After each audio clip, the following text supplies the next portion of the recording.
दो शब्द हैं जिन पर थोड़ा ध्यान दीजिएगा। एक है अफवाह और दूसरा है वाह। बोलो जरा कौन कौन से शब्द हैं? आवाज नहीं आई, जरा दमदारी से बोलो।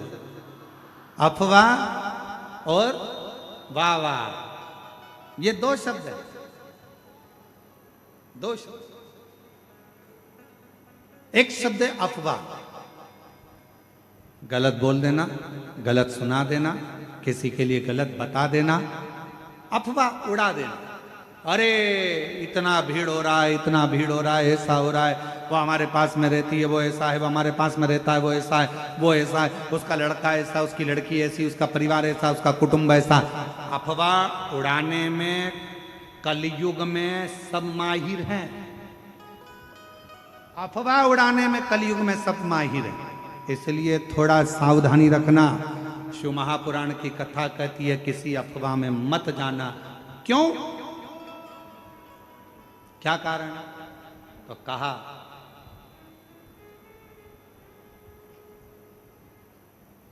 अफवाह और वाह ये दो शब्द व्यक्ति को बर्बाद कर देते।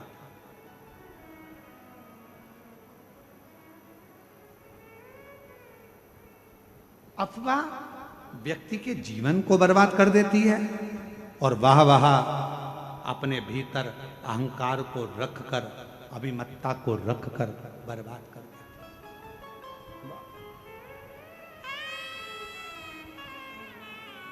इसलिए थोड़ा सावधान।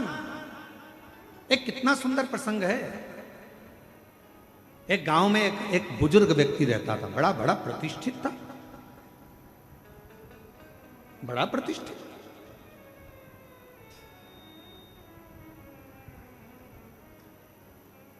और गांव में बुजुर्ग व्यक्ति रहता था। उन्हीं के घर के 4 घर छोड़कर एक बड़ा नौजवान लड़का, बड़ा सुंदर, बड़ा स्मार्ट, बड़ा विद्वान, बड़ा ज्ञानवान एक लड़का रहता था। बहुत विद्वान था, पढ़ा लिखा था और अच्छा स्मार्ट था, हैंडसम था और सब बढ़िया अच्छा था। अब बुजुर्ग व्यक्ति के मन में आया कि बताओ, लोग इसी को ज़्यादा सम्मान देते हैं, इसी को आदर देते हैं, इसी का सत्कार करते हैं, इसी को पूछते हैं। तो इसने धीरे धीरे कर कर गांव के लोगों का कान भरना प्रारंभ कर दिया कि ये जो लड़का है ये चोर है। इसने उस कॉलोनी में चोरी करी थी, उस मोहल्ले में चोरी करी थी। धीरे धीरे अफवाह उड़ाना प्रारंभ करा और अफवाह ऐसी उड़ाई कि पूरे गांव में, पूरे नगर में बात हो गई कि ये लड़का चोर है। सब दूर खबर हो गई, ये चोर है, इसने चोरी करी। अब बात चलते चलते एक दिन नगर के गांव में चोरी हो गई और चोरी का इल्जाम गांव के लोगों ने किस पे लगाया? उसी लड़के पर लगाया जो चोर नहीं था, पर ईर्ष्या से उसको चोर बना दिया गया और चोरी का इल्जाम लगा दिया। चोरी का इल्जाम जैसे ही लगा, चोरी का इल्जाम लगते से उस लड़के को पकड़ा गया, थाने में लेकर गए, बंद किया। बंद करने के बाद जब निर्णय लिया गया, सारे सबूत देखे गए, तो मालूम पड़ा कि इस लड़के ने तो चोरी ही नहीं की। चोरी सूचना पाई कि इस पर चोरी का इल्जाम लगाया किसने, तो कहा कि एक गांव का व्यक्ति है और उस गांव के व्यक्ति ने इस पर चोरी का इल्जाम लगाया। उस गांव के बुजुर्ग व्यक्ति को बुलाया और पूछा गया, तुमने इस नवयुवक लड़के की जिंदगी खराब कर दी, तुमने इस नवयुवक युवान लड़के का जीवन बर्बाद कर दिया और तुमने इस पर चोरी का इल्जाम लगा दिया। वो बुजुर्ग व्यक्ति आंखों से आंसू भरकर रोने लगा। मैंने तो हंसी हंसी में टिप्पणी करी थी छोटी सी, मैंने तो हंसी हंसी में बस ऐसे ही बोल दिया था, मैंने तो हंसी हंसी में बस ऐसे ही नाम ले दिया था। इतने में सरपंच को गुस्सा आ गया और सरपंच ने कहा इसका निर्णय कल लिया जाएगा। एक काम करना, तुमने हंसी हंसी में जो काम किया है, जो तुमने बोला है, इस लड़के के लिए, जो तुमने इस लड़के के लिए बोला है, एक कागज में लिखो, उस कागज को फाड़ो, फेंक दो और कल आते आते उस कागज के टुकड़ों को वापस लेकर आना। निर्णय कल दिया जाए।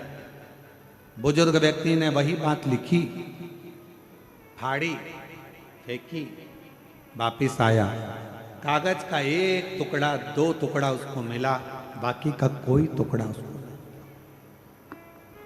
कोई टुकड़ा नहीं। सरपंच ने कहा बाकी के कागज के टुकड़े कहाँ हैं? तो कहा वो तो हवा में उड़ गए, मैं सब लेकर नहीं आ पाया। सरपंच ने कहा बुजुर्ग व्यक्ति से, बाबा जी किसी के लिए कुछ कह देना हवा में उड़ने के बराबर है, उसकी जिंदगी बर्बाद हो गई। तुम्हारी जरा सी हंसी में, जरा सी अफवाह में, जरा से अपशब्द में किसी का जीवन बर्बाद हो जाता है, फिर वो जीवन संभल नहीं पाता है, संभल नहीं पाता। कहना सरल है, किसी के लिए अफवाह उड़ाना सरल है। वो लड़का ऐसा, वो माता ऐसी, वो भाई ऐसा, वो बुजुर्ग ऐसा, वो व्यक्ति ऐसा, उसने ऐसा कर दिया, उसने वैसा। अफवाह उड़ाना सरल है, अफवाह में कहना सरल है, किसी के लिए आड़ा टेढ़ा कहना सरल है, किसी के लिए अफवाह उड़ाना सरल है, किसी के लिए अपशब्द कहना सरल है। परंतु उस अफवाह का जो बाद में निर्णय निकलता है वो व्यक्ति को झंझोड़ देता है कि वो व्यक्ति ऐसा नहीं था और दुनिया के लोगों ने उसको गलत ठहरा दिया। गलत। 2 शब्द हैं, एक अफवाह और दूसरा वाह वाह। अफवाह भी हमारे जीवन को नष्ट कर देता है, हमारे विचारों को नष्ट कर देता है। और दूसरे नंबर पर है वाह वाह। अगर कोई तुम्हारी तारीफ कर रहा है, वाह वाह बोल कर तारीफ कर रहा है, बहुत बढ़िया भैया, बहुत, तो वाह वाह कर रहा है तो समझ लेना